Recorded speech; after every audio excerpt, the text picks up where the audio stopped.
So I know there are several of us out here that are driving our kiddos to college right now, dropping them off with all their things that we've probably like micromanaged the crap out of all the lists and making sure that they don't forget anything, right?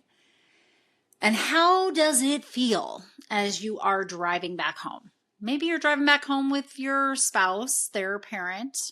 Maybe you're driving back home alone.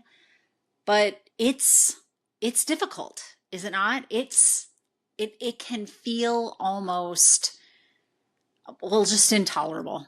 The grief really smacks you down. And for many of us midlife women, that what to do next just feels like an insurmountable task. How am I going to navigate this? I'm coming back to a house that's completely quiet. Or maybe I'm coming back to a house with other kids, but I'm just grieving the loss of having this person that has been under my feet for 18 years. Well, today on the podcast, we're going to talk about this. And I'm going to bring an angle that maybe you haven't thought of, but complements some of what we've been talking about in the podcast the last couple of weeks. So if you're interested, keep listening.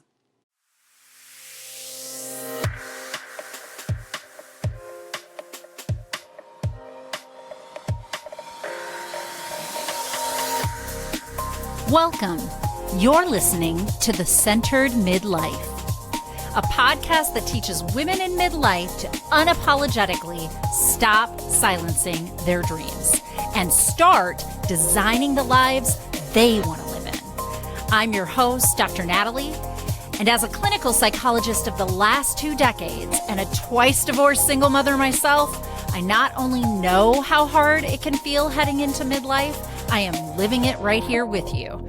I have taken all the many failed attempts and lessons learned in my own life and combine it with my extensive clinical experience to give you the tools you need to make midlife the best time in your life. No joke. So let's get started.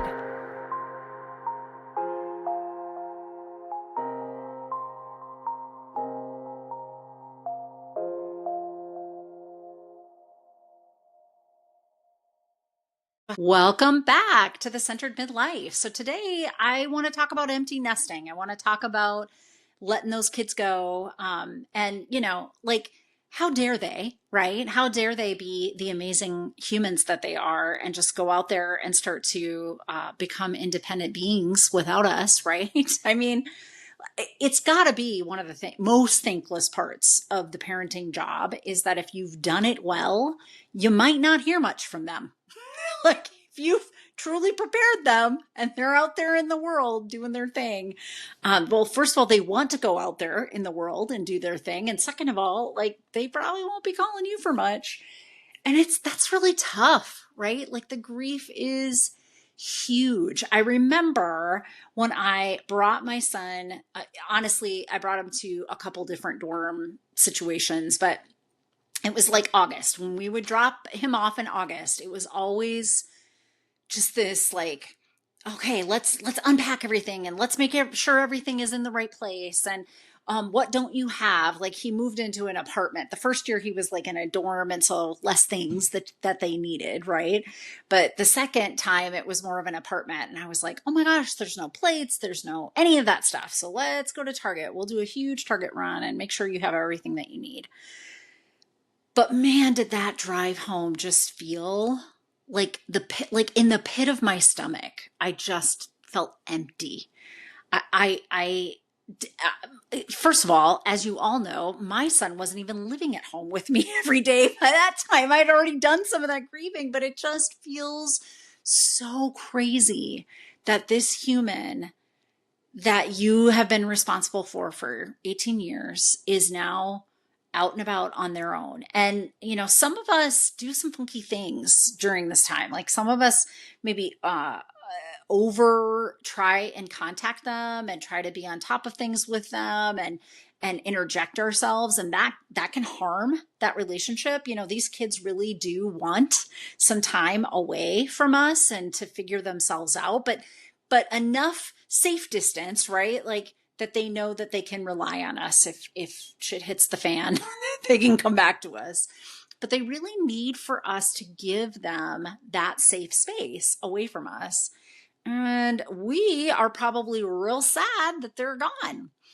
Now, some of the questions that come up is like, why? Why is this grief so big at this time? Well, one of the angles that I want to go at, on this theme of some of those more codependent cultural norms that women are brought up in with this caretaking role is a lot of times what we're really grieving at this point is the role. It isn't the kid, just the kid, because of course we love that child, and of course we are striving and want for them to have a good life, and so like we're feeling good about that and proud of where they are, but at the same time really sad that they're not this small little person that we adored that, right? Okay, so there is that piece of it, but a big piece of this is I have literally built my life around this major piece of being the mom. And as these kids age, I mean, even if you're coming back to the house and there's other kids there, they're still older kids, and teen kids don't need us in the same way that our middle school and elementary school kids do and preschool kids do, right? It's a very different world as they get older. And navigating that for ourselves a lot of times bumps up against, did we have some scripts from our childhood that we conflated our worthiness with how well we were caretaking? Like, I'm a good mom, and ergo I'm a good person. And now, without this huge piece of my life to basically prove to myself that I'm a good person, I'm grieving the loss of and trying to navigate, like, how do I even figure that out now? Like, if I'm not the mom that has all the things in my purse or an answer for everything or can come pick you up and drop you off and do if I'm not that person, who am I? And how do I have worth in this world? This can become particularly difficult for women if they've also put things like occupation over to the side for a while. Like maybe they're working, but it just is like to get an extra paycheck or a paycheck. But it isn't, one of the places where they feel like they're bringing value to their world. That can be particularly difficult. But even for those of us that have had to jostle both, this was a huge piece, and it was very rewarding, right? Especially when they're younger. When they're younger, it can be very rewarding because you can kind of see the dividends right away. They love you. They want to be around you all the time. They're excited when you're home. They're excited when you've planned fun things with them. The teenagers, the natural developmental stages to individuate is what we call that in psychology. And so they kind of push against that. They push away from us and don't want as much time with us. So we might have been grieving some of that loss already. Again, if you're doing it well, that's what they're doing. They're pushing away from you, even when they're living in your house, much less when you've dropped them off at college. But I want to come back to this idea that if you've conflated self-worth or worthiness with your parenting, your grief can be pretty significant at this time. And what do you want to do with that, right? Like, I remember that pit in my stomach driving home and really having to wrestle with the fact, because he hadn't been living with me, that I still was uncertain how I was going to get that need met, right? And then still even more, there are some women that this is probably one of the first relationships where they felt deeply loved. And that's a really sad thing to reckon with. But you may have come from a very emotionally, like an emotional desert in your family of origin, not a lot of love to go around. And so how you showed up as a parent in a large part was for you as much as it was for the kid. You wanted to do it well this time for them, but there was a benefit to you with that, right? So when this person goes away and that method for feeling loved and cared for also goes away, what are you going to do with that? That's a huge loss. Now, a couple podcast episodes ago, I talked about how grief she is not going away. Like she will keep knocking on that door, coming back. She accumulates over time. So every loss that we have in our life, if we haven't really metabolized that grief, that will show up for us. And grief itself is not an emotion. It's a stage and phase system that kind of shows up in our life, and we keep growing around it, but all the different emotions associated with it and all the different processes associated with it keep coming back. So just as a reminder, grief is, depression, obviously it's sadness, but it's also anger. And sometimes it's denial, sometimes it's bargaining, like maybe I can get myself out of this loss. I'll just figure this out. I'll push back on that. And eventually what we want to do is get to a place of acceptance and even making meaning. Yes, I have this loss. Yes, my kids moved out. And yes, this ability for me to feel worthy in the world is changing significantly. But I can make meaning from that. I can, I've learned, I can grow, I can evolve from here. And I think one of the biggest antidotes that I've watched work in several women's lives, including my own, is to start to build a relationship with yourself. I know, right? Like, how dare I say a therapist-y thing like that? But I'm gonna say it because this is probably what's at the heart of things like when you've conflated my worthiness with how much I hustled as a parent and I did it well so I could feel good about myself, or that love, like in that way, had never been present in your life before parenting, and it was so fulfilling for you, but now it transformed dramatically. And my friends, it's not going to get different. It's going to get more like that. Again, if the reward, if you've done a good job as a parent, is that these kids go away. They don't come back, right? They go become great humans out in the world. Do they visit? Of course. Do they still talk to you? Of course. But does that feel drastically different than what it was? Absolutely. And it should. So how are you going to manage that if you don't build a relationship for yourself? And there's a third thing that starts to happen as well. So during this grief and loss, one of the other things that we're noticing is, did I use parenting as one of my, well, it would be like my compensatory behaviors? Did I use it to numb myself away from other things that I haven't worked on yet? Because again, those old things will come to roost. So do I have some patterns of behavior where I was avoiding dealing with the thing that I really needed to deal with? And this is why I think building a relationship with yourself is so important. You need to get to know her. You need to know this person that you are. Again, for those of you that are really in the doldrums around this time, I really suggest that this is one of the best times to reach out and get some counseling or coaching. Again, in Minnesota, I have a small private practice, and I am happy to have you reach out. You can find me on my website, learntoloveyourstory.com or nataliemarcounseling.com, and we can talk about that.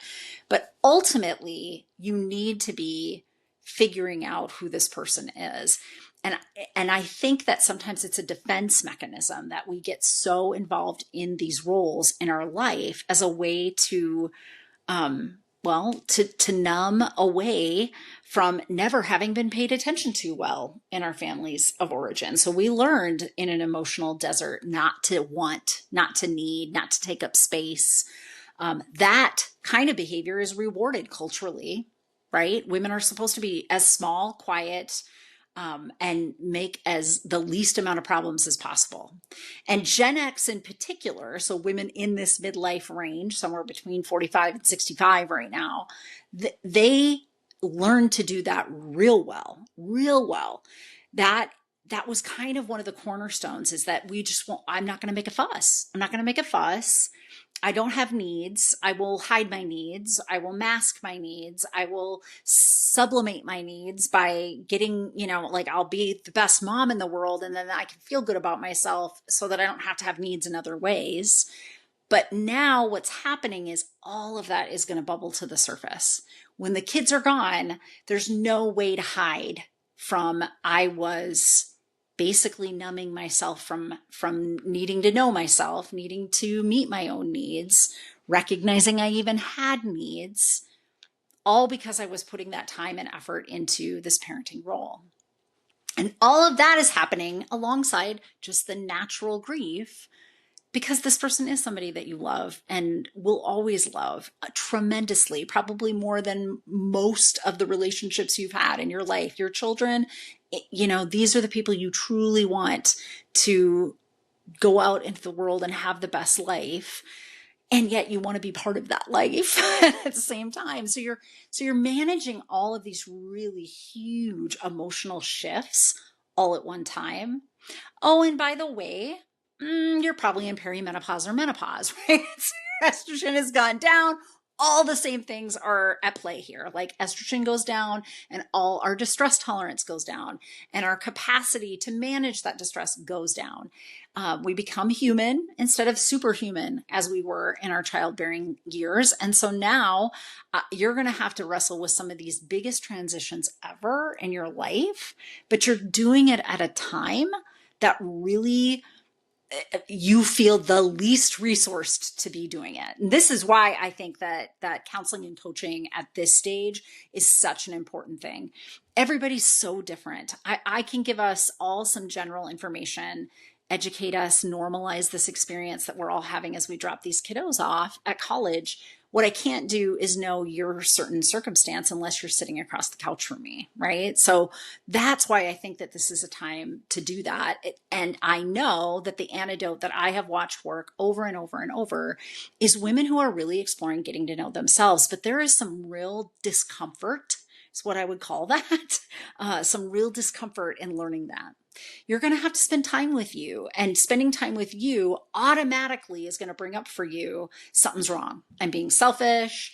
I'm neglecting my responsibilities. These are the kinds of triggers that are going to come up if you have been the good mom, as it were, to really hustle for your worthiness. And if that was your conflation, or if these were the first relationships you really ever felt loved in, well, now you've got a roadmap for feeling loved that only comes from when you're the caretaker of another person. And I will tell you right now, that's a recipe for disaster in adult relationships. You can find people that want to be caretaken. You might be in a relationship with one of those people as the father of your kids or the spouse and other parent of your children. You may find that person needs you quite a bit and you're getting very resentful about it with an adult. With kids, you had the role and it made sense to you, but with another adult, if you've conflated that, you're getting like that resistance. That was what our last episode was. If you've conflated, I do for you and I'm loved, but you don't have enough resource and energy and even motivation to want to give anymore. And those are the only kinds of relationships you feel like you're in. They're draining. They're draining and they build this resentment over time. So, if you're somebody that dropped them off and you had conflated being the super mom with your worthiness, that's a problem. That's something that you're going to have to learn yourself to know how to value yourself, because you have worth before you were ever the best parent, right? And if you're somebody who's conflated, like not conflated, but rather like this was really one of the first relationships you ever feel truly loved in, was to be a mom and have that child just adore you, great. But not every relationship should feel like that, where somebody is dependent on you, right? And your relationship with that child will start to change because they don't need you as much. And I don't want you to conflate that with feeling not loved by them. If they're not calling you, you did your job, my friend. You are awesome. And that doesn't mean that you're not loved by them, but they might not say it very often, and you might not have those opportunities the way that you used to, because they're adults living out in the world now, right?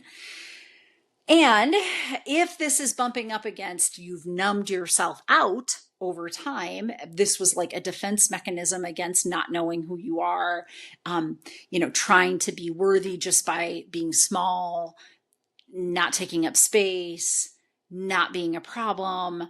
Well, that also has had its shelf life in your life, and you've gotten to the point where you're like, I don't want to do that. I don't want to not be seen for the rest of my life. I don't want to not be understood or valued for the rest of my life. Now, a lot of women might find that some of their other relationships, like relationships with other women or just friendships, like that's a place where they can capitalize on getting fulfilled again, that's what they need at this stage. But man, if you don't know that about yourself, and if you've built your entire life around being a caretaker in a family unit, you may not have nourished those relationships. So you might be at this stage kind of left with not having access to that kind of a thing. And you're going to need to build it from the ground up. And building relationships as a woman in midlife looks very different than as a young adult. Like what your kids are doing, that's what they're doing. They're finding their people, but they're doing it on a college campus or in an apartment building, and, you know, a place where all sorts of young adults are, and, you know, finding people at work and those kinds of things. You've lived in a house, maybe gone to a job, so you have that, you know, extra. But I bet that most of the relationships you have are surrounded by your children, right? It's other parents, it's the coaches, it's the teachers. You may have made relationships, but it's all wrapped around what this role was. And I'm not always sure, if you don't have a relationship with yourself, that you know if those are your people.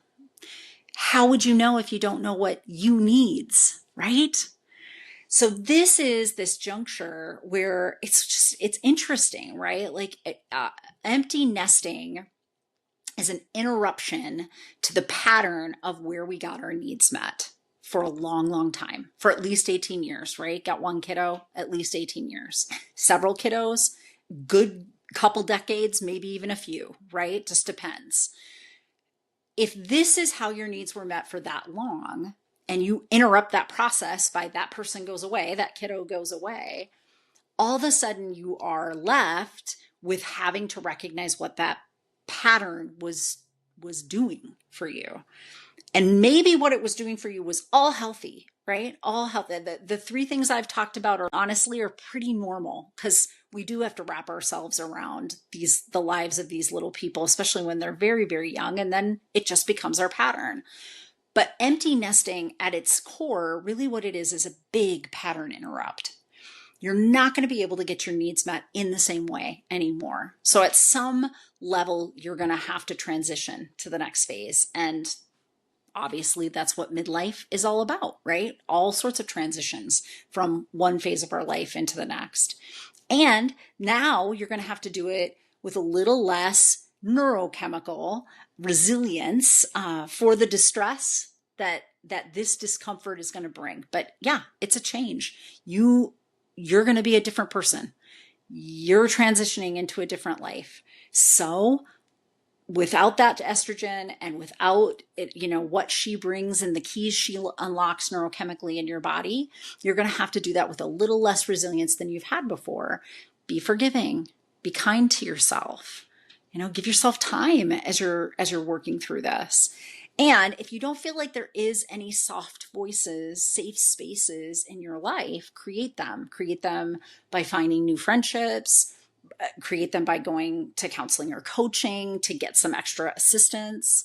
Find even, you know, online communities, not quite the connection level that I'd want you to have, but it's certainly a nice first place. So man, you can find Facebook groups of other women that have left their kids out to the world and figure out, like, can we figure out together how to do this? Can we kind of commune with one another and at least meet on the grief, the natural part of this grief, as we watch this wonderful person we're so proud of go out into the world, but we really just are grieving the loss of having them be in our day-to-day lives. And that's the gift, you know, the reward to being a good parent is that they're going to eventually not be in our lives every day, right?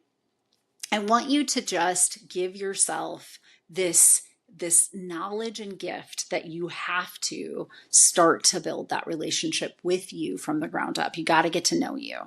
You're going to have more time and space, maybe journaling, reflection, but you're also going to have to hold that space with, I'm going to be triggered by that. I'm going to tell myself I'm being selfish. I'm going to try to fill that space with some other to-do list item. And I got to stop doing that. I got to be quiet and still and know myself. It's important for me to do that right now. I need to be contemplative about what do I know about me, and what do I know that being a parent and in the day-to-day muck, what was it doing for me? What was the reward for me? Or what was it covering up that what I didn't want to look at? And what do I need to be looking at? And do I need a little assistance in, separating all of that out and figuring out what my best next steps are? If you spend that time with yourself and listen, the voice, the negative Nelly, the mean girl, whatever you want to call her, she's gonna call you out. She's gonna be like, you're doing this again. You're doing this, like, you're being by yourself. That's selfish. You're being by yourself. You're isolating. That's bad. You need to not listen. Not everything she says is true. In fact, she's a resounding gong for what you're doing is different. What you're doing is new. I don't like it because I don't know it. But she isn't really telling you that you're doing something wrong or bad or negative. What she's telling you is you're doing something different and uncertain, and it feels uncomfortable. And that's okay. Like, if she's there, you're probably doing it right. You're giving yourself that time to yourself to get to know you. You're giving yourself, that relationship with you so that you're knowing what you need and knowing what you want and asking for it and going out and getting that, and not standing for relationships or for behaviors in relationships that are not serving you, not staying in jobs or in roles that are not serving you.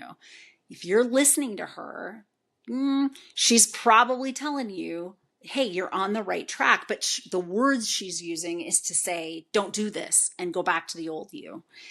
You don't want to go back to the old you. First of all, the old you isn't there anymore. And the more we try to create that when our kids have aged out of our house, the more sad we get, the more we stay in more of the sad, angry, bargaining parts of our grieving process, and the less we are integrating and making meaning and accepting, like, this is new. I got a new version of me. So you can use negative Nelly or mean girl, whatever you want to call her, as kind of an indicator that if she's talking in your ear that you're being selfish and you're doing weird stuff, maybe she's right. What she's really saying is you're doing something that's uncertain, different, new, and she doesn't know about it yet. But that's the whole point, is that we have to spend that time with ourselves to get to know us. It's an important stage at this life transition. And if you want to feel more centered in your life and less, all over the place in the chaos of adjusting, you're gonna want to get to know this person, right? And I just want to reiterate, it's also just a time for grief. There's a lot of loss as our kids age, and it's okay to just feel what you're feeling right now. So if that, pit of your stomach feeling is happening as you're driving home from the dorm or the apartment, it's okay. Give yourself a day to just cry. I remember in graduate school when I learned that hormones are released in tears, some of the stress hormones, you're literally expressing them or releasing them out of your body as you tear up. I was like, well, thank God, right? Because people always want to say, oh, I don't want to cry. I don't want to cry. I want you to cry. I want you to cry. Because that's actually literally how you're going to release some of those more difficult chemicals, neurochemicals, the ones that represent stress and, just are weighing us down. We don't need them anymore. The loss is there, so grieve it. So be sad and, be angry and be irritable and be all of the things, but don't live there. Don't stay there. Adjust and reorganize and get to know yourself and stay reflective and learn how to fulfill your needs in different ways than what you've been doing up until this point. Go out there and discover yourself. Read a book. Do things with people, try stuff and see what happens. You'll learn about yourself. You might learn you don't like some of those things too. That's fine. But you're learning who you are in the midst of all this. There's no longer a pattern of behavior that keeps you so rigidly looking outside of yourself and that caretaking role that you're allowed space to learn who you really are. And let me tell you, she's the one you're going to live with for the rest of your life. You've caretaked these wonderful humans and you just drop them off, and that's great. But the person you're going to pick up and caretake for the rest of your life, that's you. That's you, my friend. She's not going anywhere. She's going to be with you. You can ignore her and try to go back to your old role of caretaking and neglecting yourself. But self-abandonment is not a great way to manage grief and loss. And if that's the choice you're making right now, you'll find that the adjustment is hard. And that's where midlife crisis shows up, if you want to call it midlife crisis. It's really just a difficulty in adjusting to the new transition in your life. But if you want to feel centered and you want to feel great about where your life is and be able to feel great for where your kids' lives are too, then a centered midlife means that you need to show up for you right now.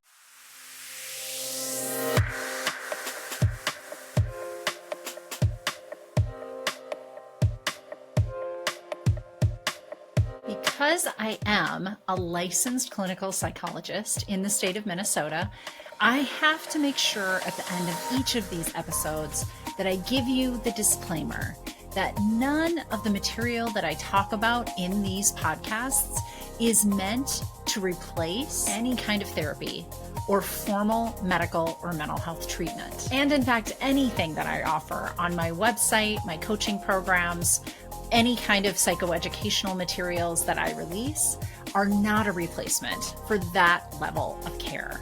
So just take that into account when you listen. This is information for you, and hopefully you find it of value, both as an educational tool and for your entertainment. And I also want to mention that if anyone you know is in a mental health crisis, needs additional help, I always include these two crisis resources. They're available to anybody.